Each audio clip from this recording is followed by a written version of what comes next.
Atención, surgió este título, lo escribí, ¿cómo piensa el que confía?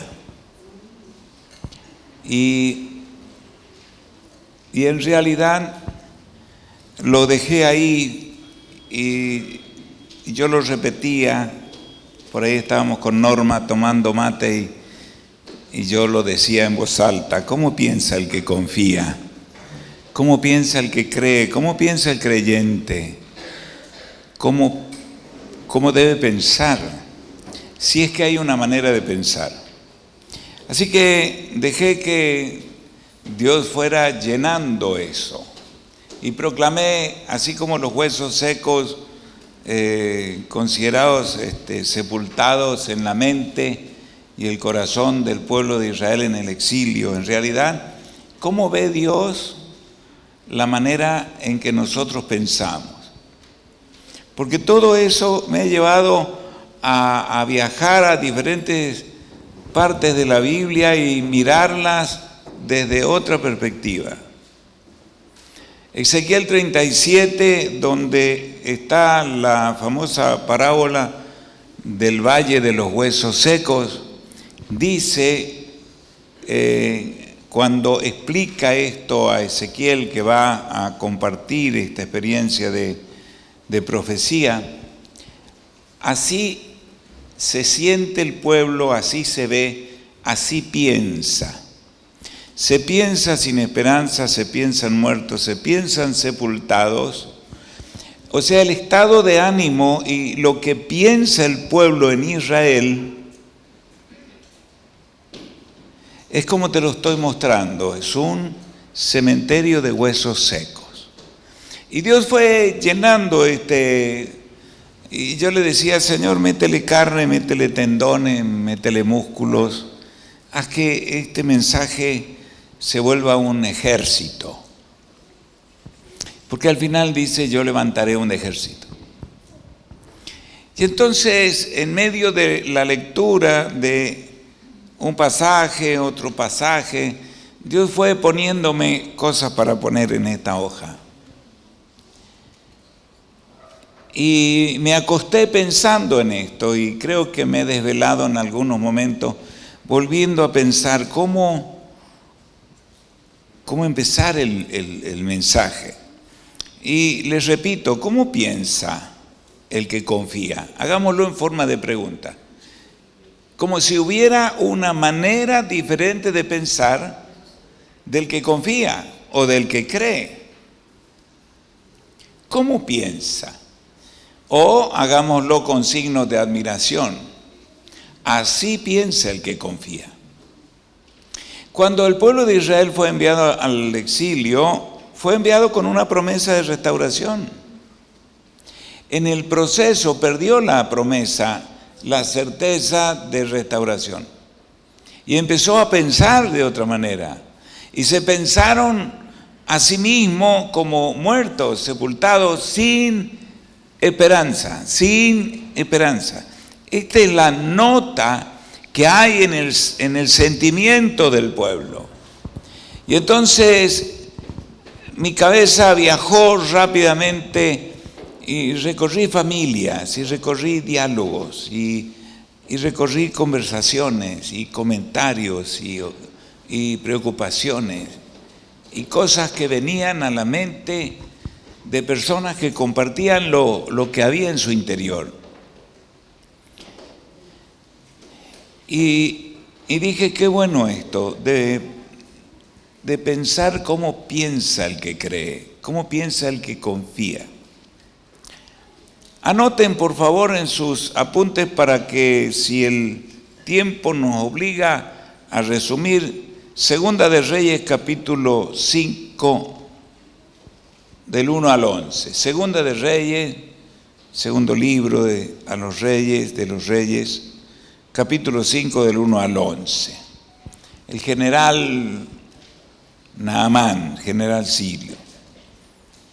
Primera Corintios 13, 11 al 13. Primera Corintios 13, el famoso mensaje descriptivo del amor.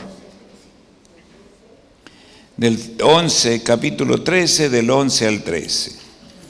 Mateo 15, del 10 al 20.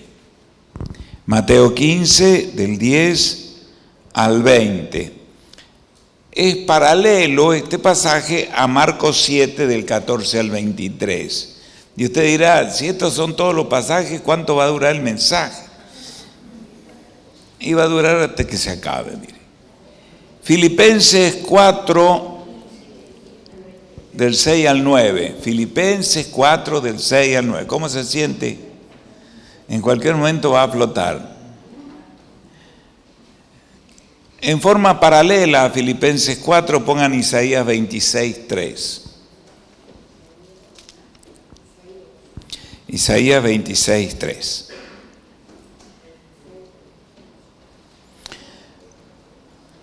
¿Cómo piensa el que confía? Porque el hombre que confía tiene los ojos puestos en Jesús, sus recursos, su promesa, su presencia, su estuvo, está y estará. Quiere decir que la manera de pensar de un creyente está moldeada por el objeto, llamémosle, de confianza. Con la licencia de llamar a Dios objeto de confianza. Si su objeto de confianza es frágil, su manera de pensar y sus pensamientos van a ser turbados por la inseguridad que le brinda el objeto de confianza. Teniendo en cuenta que hay una confianza supersticiosa, pagana, idólatra, donde no importa si es un palo, una piedra, una imagen, una foto, la estupidez de todos modos cree sin pensar. Así que vamos a ver 3 etapas en esto. En primer lugar, lo natural. En 1 Corintios, podés poner 1 Corintios 13, del 11 al 13. Se apagó la compu. ¿Qué le pasa a la compu? ¿Qué le pasa? Ahí está. Tanta tecnología para tener que depender de la Biblia otra vez. Bueno, vamos a la Biblia. Qué bueno tener la Biblia. 1 Corintios 13, del 11 al 13.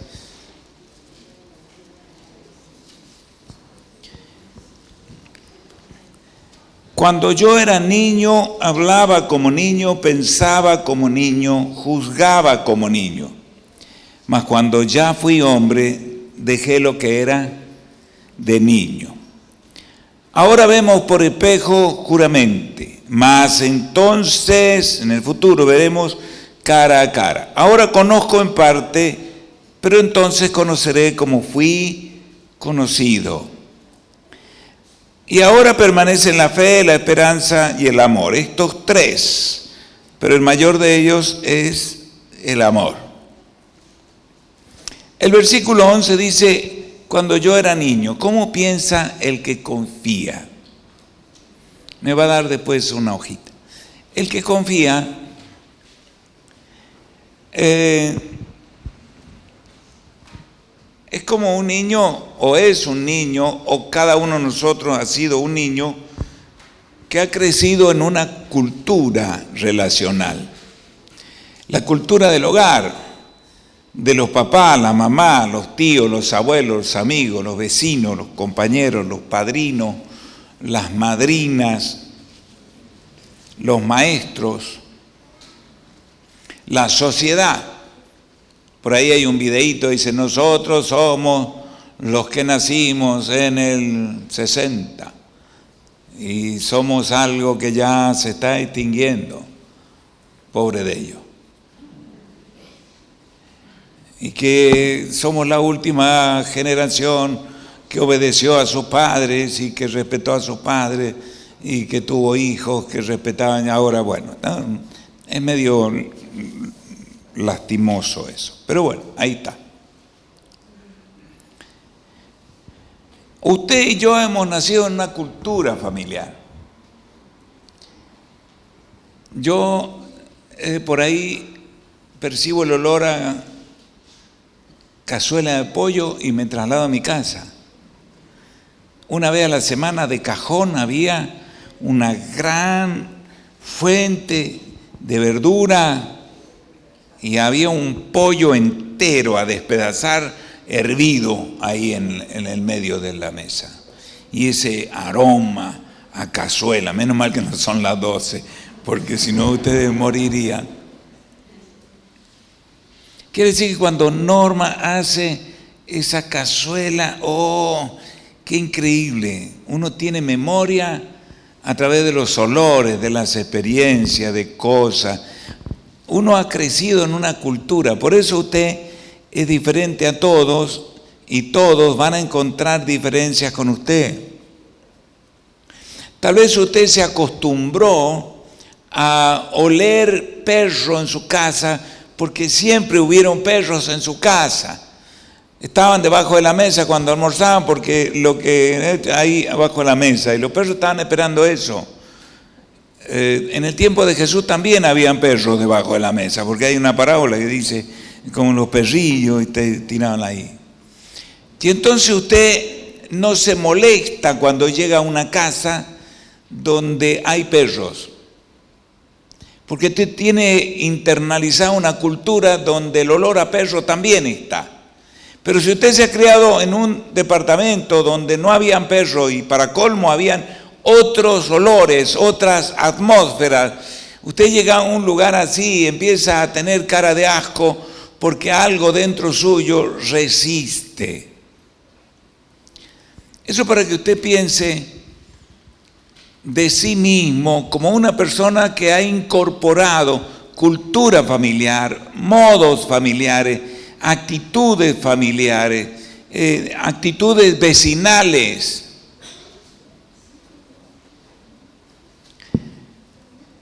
Si bien empezó a aprender cosas más adelante, a incorporar cosas, a desarrollar sinvergüenzuras propias suyas o en compañía con otros, porque cuando uno por ahí se encuentra con un amigo de la infancia, empieza a compartir generalmente las sinvergüenzuras que hacían juntos, experiencias vividas.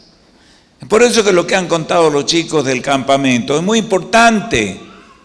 Y es probable que muchos padres no tengan la cultura de proteger este tipo de realidades espirituales porque tampoco protegen la oveja que hay en cada uno de ellos. Y entonces, ¿cómo van a proteger esta oveja? Y entonces tratan a los niños entusiasmados con la vida espiritual desde la cultura de la no cultura espiritual que los niños están teniendo. O sea, no en vano Lore hizo un llamado a ustedes. Porque ya hemos tenido experiencia de que lo bueno que se ha gestado en un campamento se arruinó a los 3 días de llegar a casa.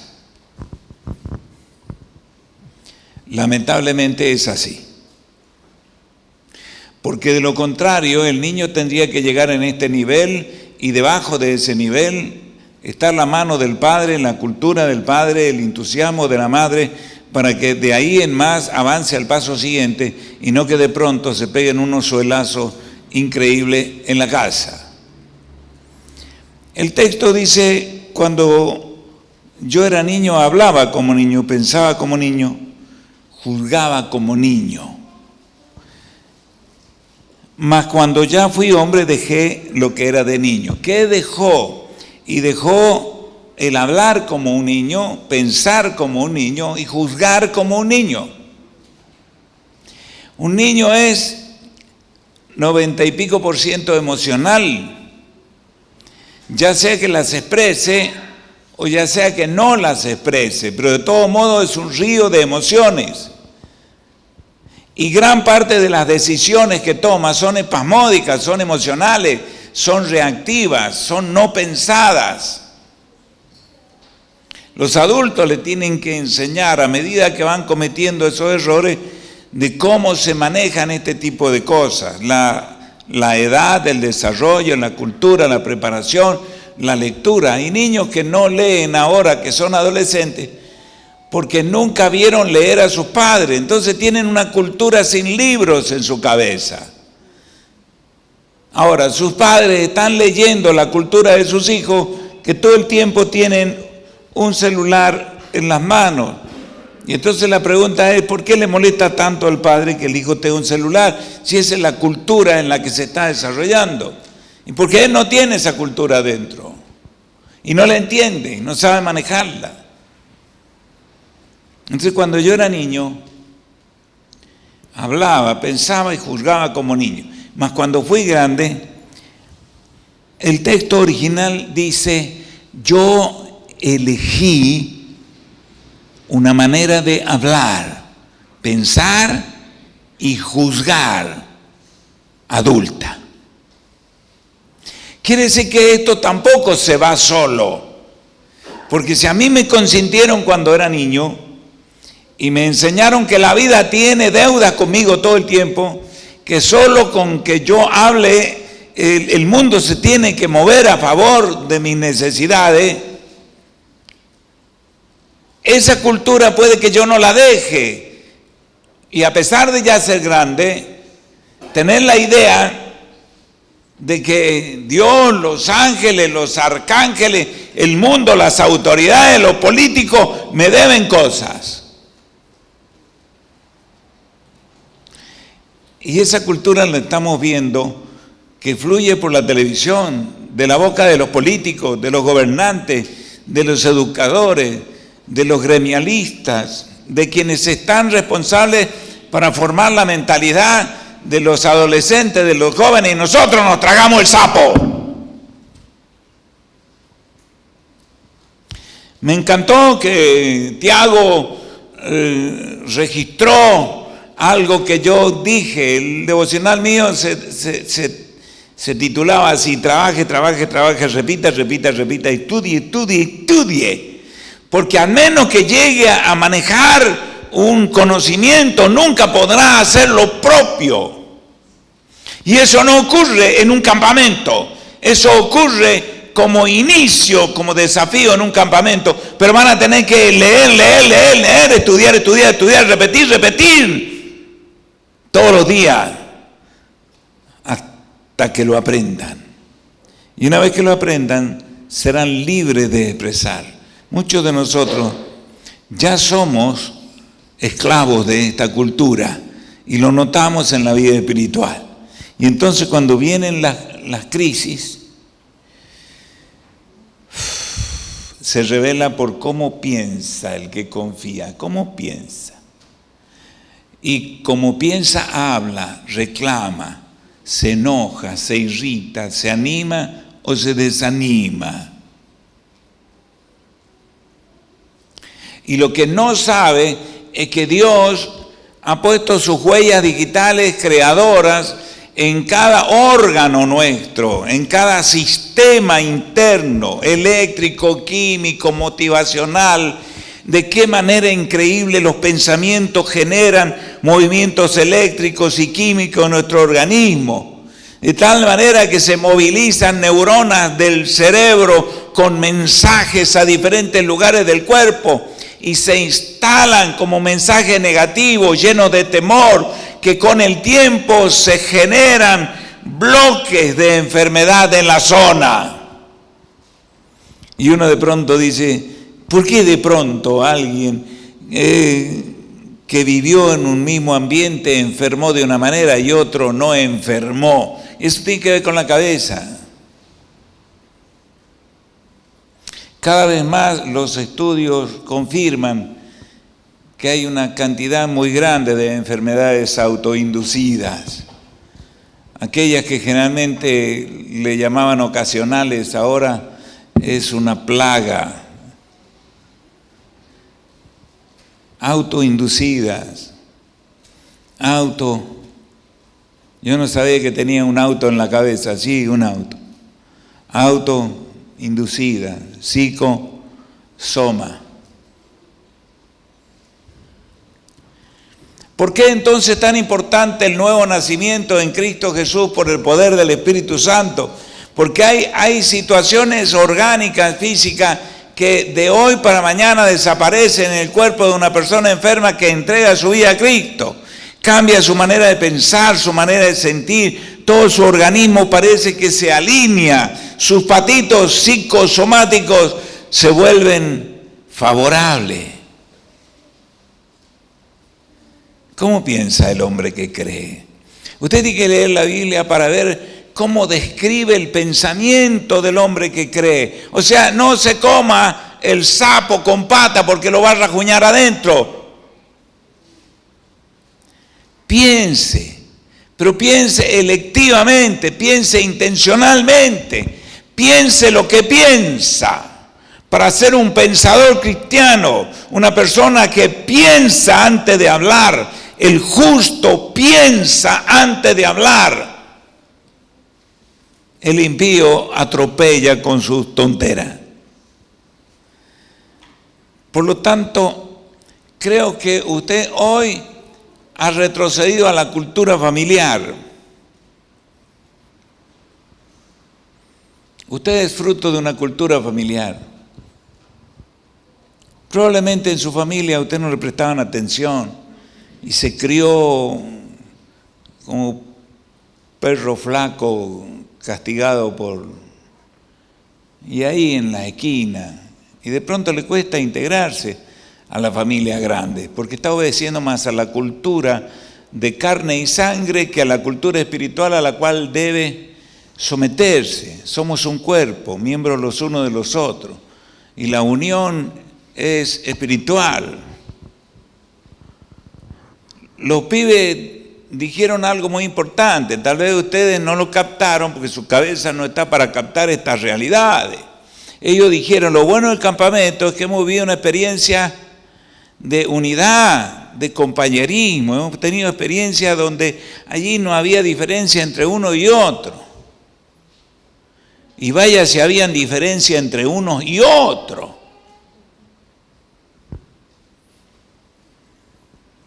Y de pronto uno dice, ¿por qué de pronto no me hace bien el cuerpo a mí? Es porque usted no está unido al cuerpo, es un ortopédico.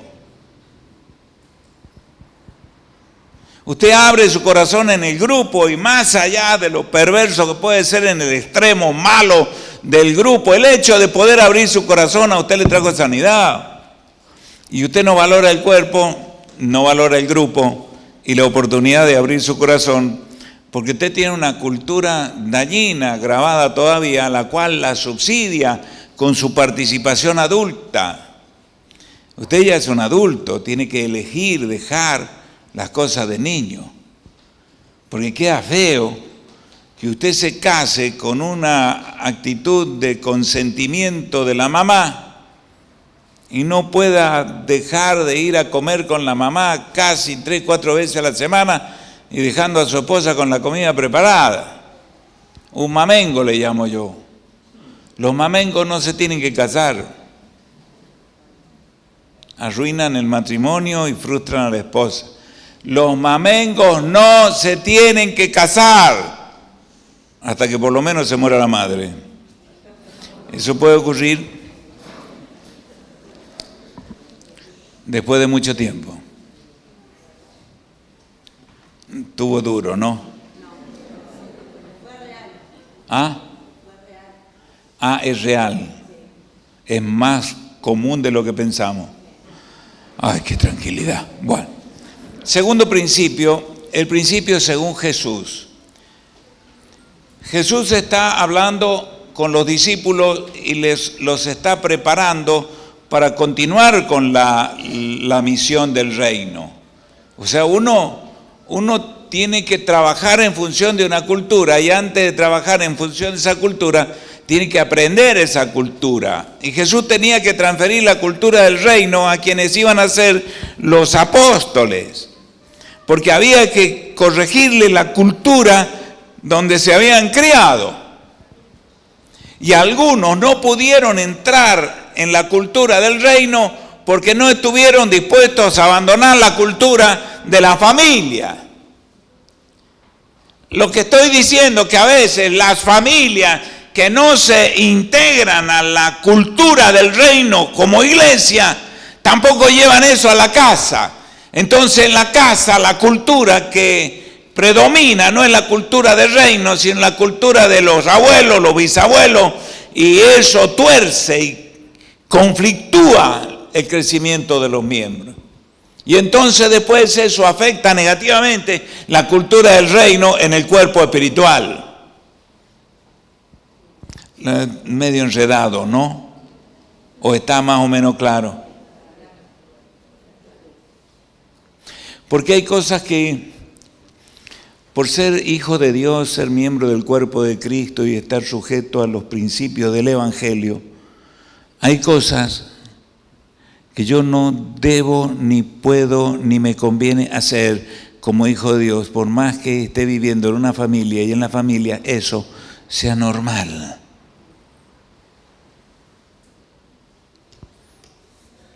Yo a eso le llamo confrontación de culturas familiares que destrozan a algo, generalmente a un miembro. En Mateo capítulo 15, del 10 al 20, Mateo capítulo 15, ¿cómo piensa un creyente? No se olvide que usted y yo hablábamos, pensábamos y juzgábamos como niños, y eso es normal, todos lo hemos hecho. Ahora que estamos frecuentando a Mirko y a Hanna juntos, o a Arelí y a Alegra juntos, o a Ian, bueno, a abuelita. Son 5 tipos diferentes de niños. Mirko te cuestiona, te razona, tiene la cultura interior del gato, le llamo yo. A la edad de Mirko, entre los 2 y los 5, tienen la actitud del gato. El gato sabe que lo estás hablando, pero no te da pelota. Él sabe, porque los gatos son muy inteligentes. Él sabe que vos le estás hablando, pero te da bolilla cuando se le da la gana, y hasta cuando se le da la gana. Vos le haces cariño y él está ahí, cuando ya se fue. No el perro. La Neil, cuando llegan los chicos, la Hanna se le tira encima, la Arelí juega a caballito con ella y la Neil ahí se queda. La gata, no.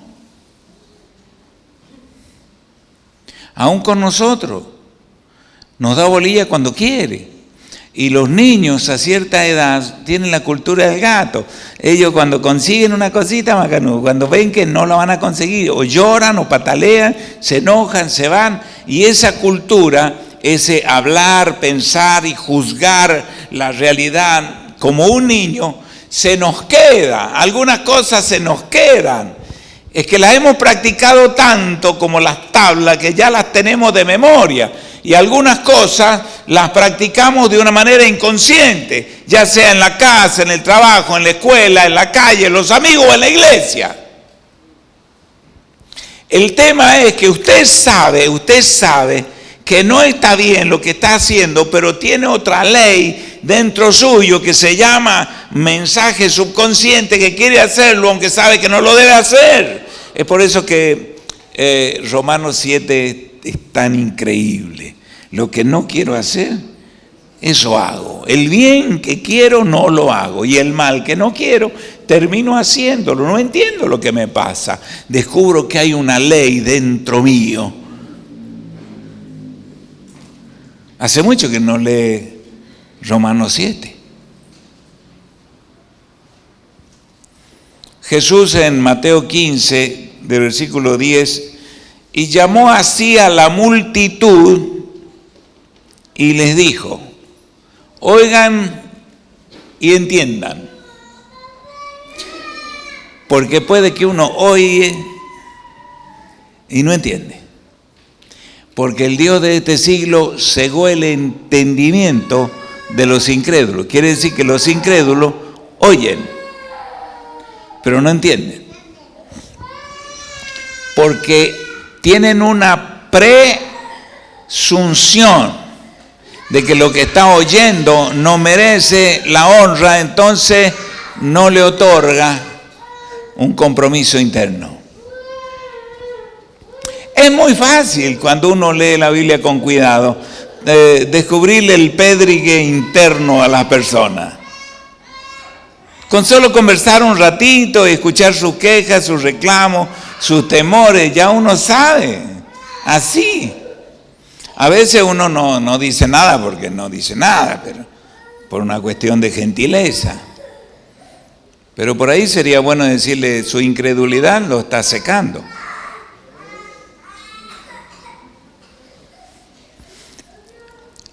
Dicen, oigan, uno de pronto está tan acostumbrado a comer sin masticar. Yo me asombro porque Arely se mete y digo, pará, masticá. Y ella entiende que es tragar. Así que traga para poder seguir echando. No mastica. Bueno, los cachorros no mastican. ¿Usted mastica? Yo me sorprendo cómo hacen las personas que no tienen buena dentadura o no tienen dientes. No mastican. Entonces hay que cortarlo chiquitito o hay que licuarlo, porque los dientes acá no están. Y eso atrasa la digestión, complica la cuestión. Y entonces Jesús les dijo a la multitud, uno lo lee rápido, entonces no lo ve. Vea la palabra. El oír, está en imperativo. Con eso está dando a entender que a menos que usted esté oyendo a un señor, usted no va a entender. A menos que usted le dé categoría de soberano, de que tiene derecho a ordenarle lo que viene, usted no va a entender. Ahora entiende porque no entiende. Porque usted toma livianamente la lectura de la Biblia. Y nunca se dio cuenta que eso es un imperativo. Está en un modo imperativo, eso significa orden. Se lo dijo, oigan, como de quién tienen que obedecer. Oigan lo que van a tener que obedecer, de lo contrario no están en el grupo. Ahora entiende por qué no entiende. Ahora entiende por qué las personas no entienden. Yo entiendo por qué no entienden. Yo sé por qué no entienden. Porque si leyeran la Biblia sometidos previamente al señorío de Cristo y a lo que están leyendo, inmediatamente harían cambio o no harían lo que están haciendo. No lo harían. La madre del cordero no lo harían. No lo harían. No lo harían. Pero lo hacen. ¿Por qué? Porque este oíd imperativo lo consideran como una sugerencia, no como un mandato. Entonces, ¿por qué me demoré tanto en un miserable versículo que solo tiene 2 palabras en rojo que simbolizan de Jesús? Oír, coma, y entender. Si oír y entender son diferentes, entonces puedo yo oír sin entender, o puedo oír de una manera que va a facilitar el entendimiento. Y cuando uno entiende, se libera de ataduras demoníacas. Porque la Biblia dice que el Dios de este siglo cegó el entendimiento de los incrédulos. Quiere decir que una persona que no entiende, aparte de no entender, es incrédulo. Y la incredulidad es una elección moral. Y lo voy a explicar aunque me lleve un instante. La incredulidad es una elección moral porque yo quiero seguir haciendo lo que quiero seguir haciendo, aunque sé que no tengo licencia para hacerlo. Por eso la incredulidad es una cuestión moral. Lo mismo que la necedad, el ateísmo. Lo que pasa es que yo soy ateo. Vos lo que querés es hacer lo que se te dé la gana, cuando se te dé la gana, con quien se te dé la gana, hasta que se te dé la gana. En realidad, para vos no hay Dios, ni ningún límite, ni ningún condicionamiento. O sea, vos sos el centro del mundo. No, simplemente soy ateo, yo no creo en Dios. Vos no crees en Dios porque no te conviene, porque inmoralmente sos eso.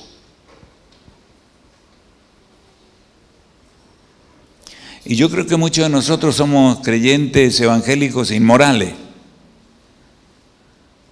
porque elegimos no hacer lo que sí sabemos y eso nos hace necios también. No hemos avanzado más que medio versículo, llamando así a la multitud. Los llamó para que vengan a donde está Él. Eso es una convocatoria de exclusiva dedicación a la persona que va a hablar. O sea, apaguen todas las otras radios, que esta es la única que se va a escuchar. Callen todas las voces porque es la única que merece ser escuchada.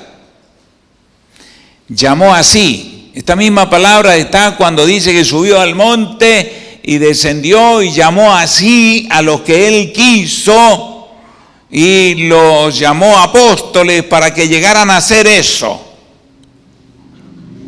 O sea, seleccionó. Le dijo a esta multitud, quiero que ustedes me escuchen como la única voz a la que vale la pena prestarle atención. Y esa es una elección interna suya. Nadie puede decidir por usted. Y entonces él dijo, no lo que entra en la boca contamina al hombre. Estamos en el principio de cómo piensa una persona que cree. Una persona que cree es sumisa. No se puede ser creyente, rebelde, desobediente. Eso no existe. Porque acá Jesús convoca a la multitud con un tono imperativo. Quiere decir que quien responde a esa convocatoria tiene una respuesta interna de sumisión y una externa de obediencia. ¿Cómo piensa el que cree? Y ahora está descubriendo. Yo no soy creyente, es creyente. Dice que el versículo siguiente, no lo que entra en la boca contamina al hombre, más lo que sale de la boca, esto contamina al hombre. Entonces, acercándose a sus discípulos, le dijeron, ¿sabe que los fariseos se ofendieron cuando oyeron esta palabra? ¿Por qué se ofendieron? ¿Usted se hubiera ofendido? En realidad, ¿por qué se ofendieron?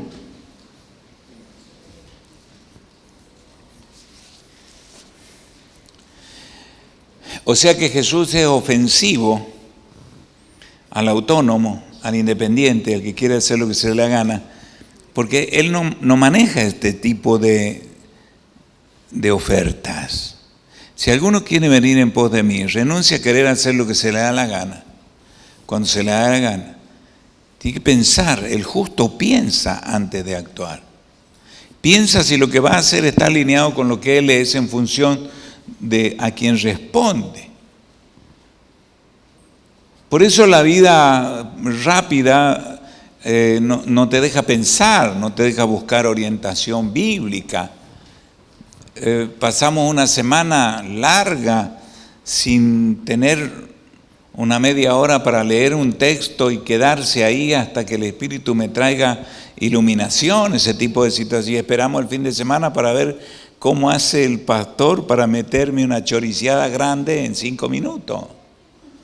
Y usted no está preparado para eso, usted no traga eso. Para eso hay que tener dentadura. Yo le apuesto, iba a decir, le apuesto que si usted escucha este audio en o lo ve en YouTube, usted se va a asombrar de las cosas que no escuchó mientras está acá. Y usted va a decir, ¿en qué momento dijo eso? Mirá lo que dijo, o mirá esto. Porque usted tiene una capacidad receptiva que tiene que ver con usted. Probablemente usted no oyó lo que otro sí oyó, y lo que otro oyó usted ni lo vio, porque usted es diferente. Por eso es necesario oír este mensaje 1, 2 y 3 veces. Por eso es necesario leer un buen libro 1, 2 y 3 veces. Por eso es necesario leer un texto 1, 2 y 3 veces. Por eso le dije a los adolescentes, lea, repita, persevere, porque el cuerpo entero, la mente, todo está vinculado a este tipo de cosas. Y aquello que usted repite y logra manejarlo con destreza, le salva la vida. El versículo sigue diciendo, ¿te enteraste que se calentaron los fariseos?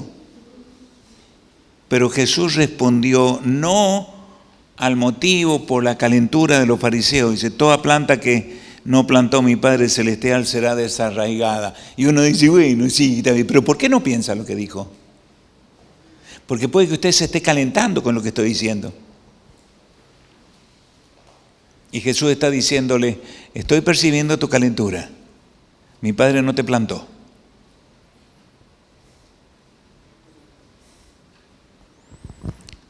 Entonces usted empieza a pensar, ¿soy planta de mi Padre? ¿Soy una nueva criatura? ¿Tengo certeza de salvación por la fe en Cristo Jesús? ¿O soy un chivato vestido de oveja? Y entonces Jesús respondió a eso. En el versículo 14, 14. A los discípulos les enseñó a dejar a ese tipo de personas. Déjenlos. Son ciegos guía de ciegos. Eso no quiere decir que estas personas no tengan un proyecto de vida, no lleven adelante una empresa, no tengan familia, no tengan hijos, nietos, no crezcan intelectualmente, económicamente, no sean personas influyentes. Muchos de ellos están dentro de los ámbitos de gobierno, en la política, en la industria, en el comercio, en las instituciones. Esta gente está ahí y usted comparte con ellos. Y usted debe seguir a Jesús para saber cómo manejarse. Jesús dijo, déjenlo. Son guías ciegos, y si el ciego guía al ciego, ambos caerán en el hoyo. Está diciendo Jesús, en el proceso de caminar, te darás cuenta que lo que ellos elaboran será su propia sepultura. ¿Cómo piensa el creyente? Y aquí está Jesús diciéndote, así también te van a dejar los otros cuando perciban que vos sos un calentón cuando te quieren corregir, cuando te quieren poner límite. Vos ahí nomás levantás las espuelas y decís, yo también, ya, esta es mi familia, estos son mis hijos y yo soy su padre y que tiene que hacer la iglesia aquí. Te van a dejar. ¿Lo notó? Yo los dejo. Si lo notó, es porque usted está de vuelta. No lo toco. Porque él me dice, no lo toques. Porque le quise llamar la atención y levantó el cormillo, hizo... Y yo dije, está bien, no lo toco. ¿Se dio cuenta usted que yo no lo toqué?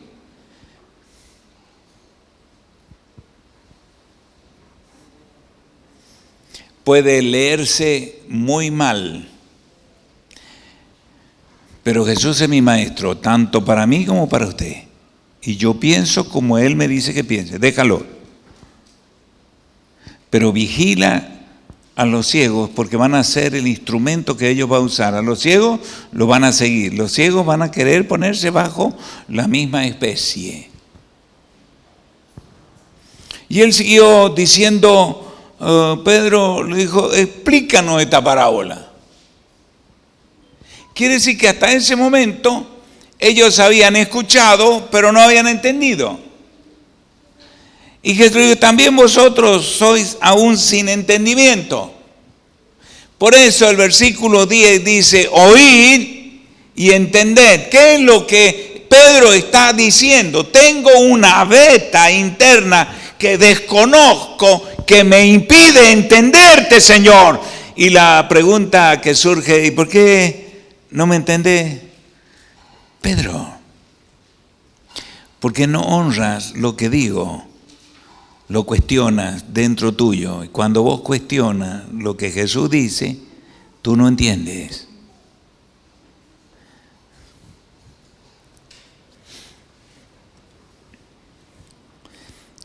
¿No entendéis que todo lo que entra en la boca va al vientre y es echado en la letrina? ¿Cuánto le costó a usted internalizar esto de... Juliana, ¿dónde estás viviendo últimamente?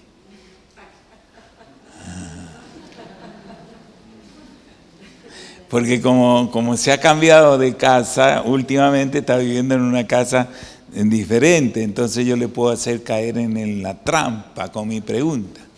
Y ella dice, pastor, usted sabe, dice, ahí en la casa, yo pensé que vivía ahí. ¿Cuánto le ha costado a muchos de ustedes internalizar esta realidad? Yo vivo acá. Pero ¿cómo su casa no está allá? No, allá duermo cuando me dejan dormir, como, me baño cuando decido bañarme una vez al mes, pero bueno. Pero yo vivo acá.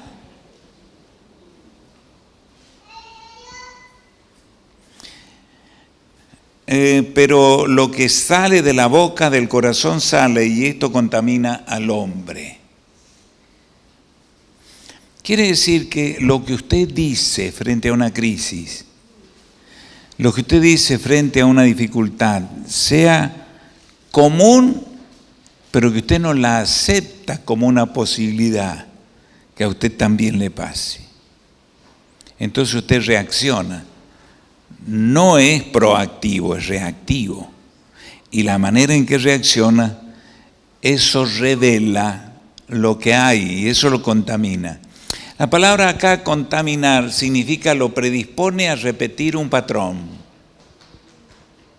Oiga esto, mire qué interesante. La manera en que usted reacciona frente a una situación revela que hay un patrón. Y la reacción lo contamina, eso significa que lo predispone a repetir el patrón que usted tiene y que no es erradicado y que usted lo quiere conservar y que tarde o temprano lo va a esclavizar. Es lo que Romanos 7 de alguna manera dice, lo que quiero hacer no lo hago y no lo puedo hacer, algo hay. Y Jesús está diciendo, porque del corazón salen los malos pensamientos, planes. Del corazón salen los malos planes, pero también salen los buenos planes. Quiere decir que antes de que haya algo bueno para salir, tiene que haber algo bueno internalizado. Porque antes ustedes eran oscuridad, ahora son luz. Antes eran hijos de la tiniebla, ahora son hijos de Dios. Antes vivías de una manera y pensabas de otra. Ahora piensas, sos una nueva criatura. ¿Cómo piensa el que confía o el que cree? Y confía y ha cedido el interior para llenarlo de nuevos conceptos. Por eso presta atención. Tal vez ustedes no han tenido la ocasión de encontrarse con un libro de Guasmani. Algunos sí. Guasmani tiene, qué sé yo, varios libros. En realidad Guasmani no escribió nunca un libro. La gente que iba a sus conferencias tomaba nota, como muchos de ustedes, y tomaban nota. Y después juntaban las notas y de ahí surgieron los libros. Hay gente que registró sus conferencias y de ahí surgieron los libros. Guasmani no escribió nunca un libro. La gente que lo oyó escribió libros, a partir de lo que enseñaba y la gente registraba. O sea que había que llamar a Estela, a la Juliana y a algunos de ustedes para que a ver qué es lo que registraron. Y si yo registré esto, mira, yo no lo había. Y entonces juntan cosas. Y entonces leer a Watchman Nee es un desafío terrible. Porque él tiene una mentalidad muy parecida a la mentalidad de Jesús en su tiempo. Y entonces él captaba esto: oíd, te ordeno oír. No, un momentito, a mí usted no me manda. Pues esa es la cultura argentina. ¿Usted cree que la Argentina va a salir adelante de hoy para mañana? No, se tienen que morir 2 generaciones. La que está ya vieja para morirse, no la contemos, es rápido necesario que se muera. Después que se muera la que sigue, la que aprendió toda la sinvergüenzura, usted sabe de esto, se tienen que morir. Y también se tienen que morir los hijos de los hijos. Y después hay esperanza, siempre y cuando haya habido una nueva siembra de cosas. O sea que la Argentina, para salir adelante de esta cultura perversa, va a llevar unos 30 años. Tanto, pastorcillo, espero verla. 30 años. O sea que se tiene que morir. Y sí, y el otro también. Y eso, y también. Abuelita, yo no lo dije, usted lo pensó. Pero usted sabe que yo sé que usted sabe que 3 niveles de generación se tienen que morir antes de que haya esperanza. Dios dijo, vamos a esperar. ¿Cuánto va a esperar? 40 años. Pero se van a morir los que salieron de Egipto. Es necesario. Esos no pueden entrar con esa mentalidad en la tierra prometida. Porque tienen la mentalidad de esclavitud, tienen la mentalidad de ver a Faraón como Señor, tienen la mentalidad de la escasez, tienen la mentalidad del castigo. Esa mentalidad no puede estar en la tierra prometida. Por lo tanto, hay mentalidades que no tendrían que estar en la iglesia y están encarnadas por algunos de nosotros. Paganas, idólatras, supersticiosas. Repetimos cosas que hace la gente que no tiene esperanza. Hablamos como los que no creen.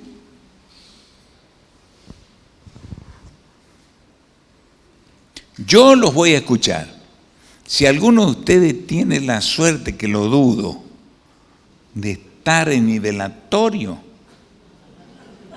lo dudo.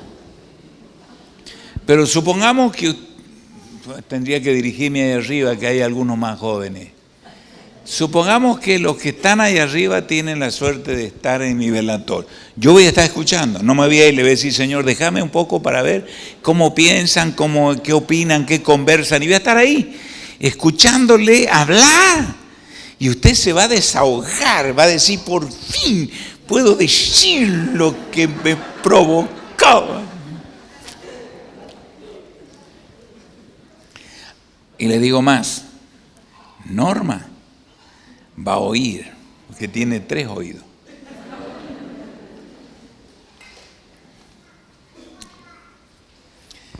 Usted debe vigilarse, por favor. Y vamos al final, porque ya me pasé 5 minutos. El último versículo está en Filipenses 4, por supuesto usted puede... lo natural, como niño, ya soy adulto. El principio, de adentro del corazón yo expreso lo que soy, pero antes de que eso, yo tengo que meter adentro. Si ustedes permanecen en mí y mis palabras permanecen en vosotros, pedid. La palabra pedir allí se puede traducir ordenar. La palabra ordenar le suena a pizzería. ¿Qué va a ordenar de la carta? Y entonces usted mira la carta y al menos que tenga algo cruzado allí, como en la heladería que le cruzan la cucharita y dice, ¿te gustó? No está. Al menos que haya eso, usted elige y dice, napolitana, la calabresa. y se le dibujan los peperones, diría Mirko, ahí en la pizza. Y entonces viene el mozo y le dice, ¿qué va a ordenar? ¿Qué va a pedir? Porque lo que está acá, usted puede ordenar que salga de la cocina y venga a la mesa. Si ustedes permanecen en mí y mis palabras permanecen en vosotros, ¿qué va a ordenar como hijo de Dios? Para la tierra, para los vecinos, para los amigos, para la institución, para la iglesia, para el pastor, para su cuerpito. ¿Qué va a ordenar? Por nada estéis afanosos, si no sean conocidas vuestras peticiones. ¿Se me quedaron? Filipenses 4, del 6 al 9. Por nada estéis afanosos, antes bien, oren. La oración es una conversación donde hay una transferencia de recursos y necesidades. Por nada estéis afanosos, si no sean conocidas vuestras peticiones delante de Dios, ya sea en forma de oración, ruego, y sean agradecidos. ¿Cómo voy a agradecer lo que todavía no tengo? Es que la fe siempre agradece porque cree que lo que pide tiene certeza de que viene. Además, estoy en Cristo y estoy pidiendo conforme a la carta. Ahora, si yo me traen una carta en una pizzería y le pido un bife de lomo, me decís, eso de enfrente, acá pizzería. Usted ordene lo que quiera de la carta, pero no me pida la carta de allá porque tiene que ir allá. Entonces nosotros pedimos en la carta equivocada. Dice, por nada estéis afanosos, antes bien. Versículo 7 dice, y la paz de Dios que sobrepasa todo entendimiento. Aparece otra vez la palabra entendimiento. Y la paz de Dios que sobrepasa todo entendimiento guardará vuestros corazones y vuestro, otra vez la palabra pensamiento, en Cristo Jesús. Guardará la paz de Dios. ¿Qué es la paz de Dios?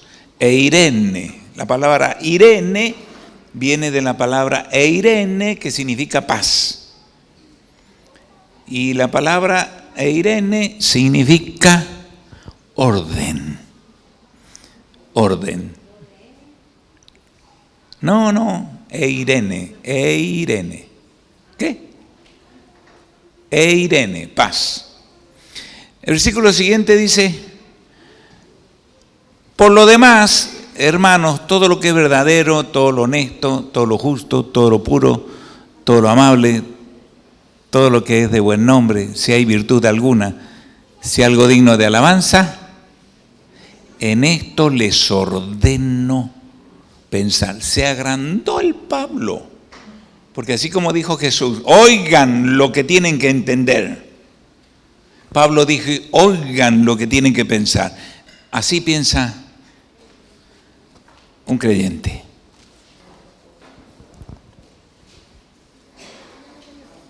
Así piensa un creyente. Vamos a la práctica. Gracias, Pichón.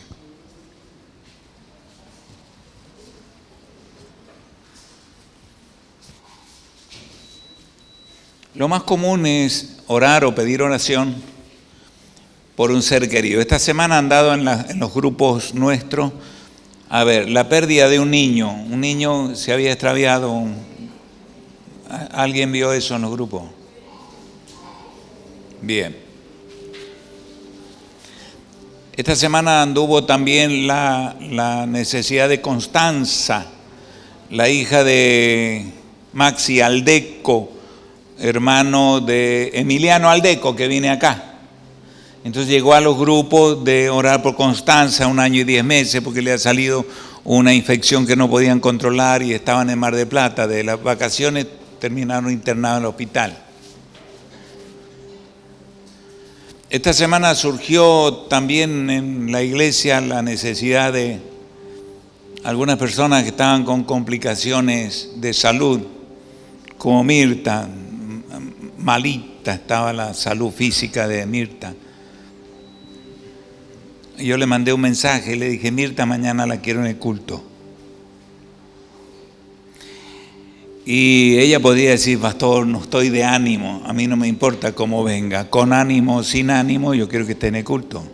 Pues yo tenía una urgencia de orar por ella, no en la casa de ella, sino en la casa de ella, acá y en ella.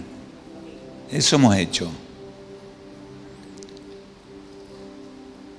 Y usted dice, bueno, pero para venir tiene que estar sana. Hemos orado por algunas personas que no estaban bien y me ocupó más tiempo condicionar la mente del papá para creer lo que íbamos a orar que orar. A Jesús le llevó un largo tiempo condicionar la cabeza del papá para que fuera creyente antes de liberar al hijo endemoniado. Y le llevó a decir que el hijo estaba endemoniado porque él era un padre incrédulo. O sea que gran parte de lo que pasa en nuestros hijos, que no tendría que pasar, porque nosotros somos creyentes y pensamos como creyentes. Y nuestros pensamientos son de fe. Y pensamos lo que esperamos, no el problema que vemos. Y esta semana he estado abordado por personas que mientras me comunican el problema, me doy cuenta que son esclavos del problema. Y que no son hombres y mujeres de fe. No piensan fe, piensan problema. Son incrédulos, son paganos, son idólatras. Tienen la mentalidad vieja. Por eso Jesús dijo, oigan y entiendan. ¿Qué me vienen con que, hay que lavarse las manos? Fíjate que yo no me he restringido con normas de ningún lugar, de si tenía que ir. He tenido la picana de Lorena encima de mi cabeza todo el tiempo. Papá, el barbijo, papá, papá. Bueno, doy gracias a Dios porque ella ha logrado mandarme de vacaciones. Me voy mañana de vacaciones 4 días, 3 días y medio. No se asusten, ya para el domingo voy a estar acá.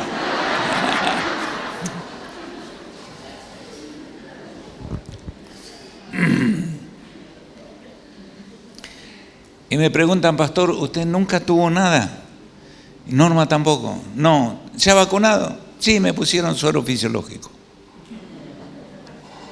No, la vacuna, suero fisiológico. Porque si la vacuna viene con venga lo que venga, porque hay tantas cosas que se dice que tiene, y alguna de esas puede que sea. Yo recibí suero fisiológico. ¿Usted qué recibió? El suero fisiológico, el primero se llamaba Pugni, la segunda se llamaba Moderna y la tercera se llamaba Pugni. Pero yo recibí suero fisiológico. O sea que si venía con algo mortífero, a mí no me va a matar, no me va a contaminar, porque yo lo recibo por fe. Y anulé en todos mis hermanos que recibían esa vacuna como que recibían suero fisiológico. Señor, como cabeza de la iglesia, yo proclamo que quienes tienen una fe similar recibirán suero fisiológico y los que no recibirán vacuna. Y les irá bastante mal, como a muchos de ustedes.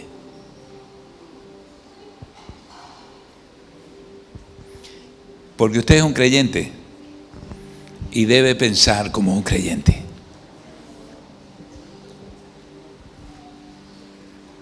Y yo agradezco al Señor que Él me puso esta palabra. Porque esto no termina acá. Usted tiene que seguir buscando.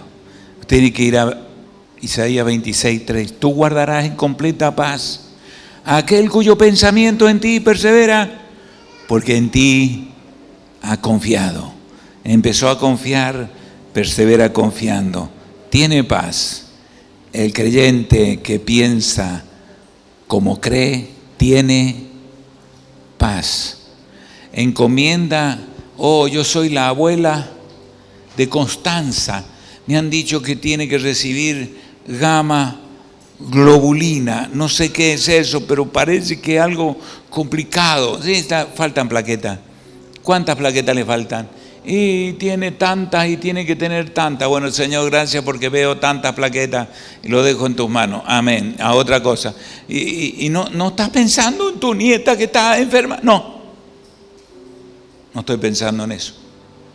Porque pensar en el problema refuerza el problema. Estoy pensando en que Dios oyó mi oración y estoy viendo el nivel de plaquetas que son necesarios. Porque si pienso lo contrario, al único que hago daño es a mí y a los demás que están esperanzados que yo voy a ser un hombre de fe que va a orar lo correcto. O sea, yo le dije a alguien ayer, yo no me encomiendo a tus oraciones ni en pedo.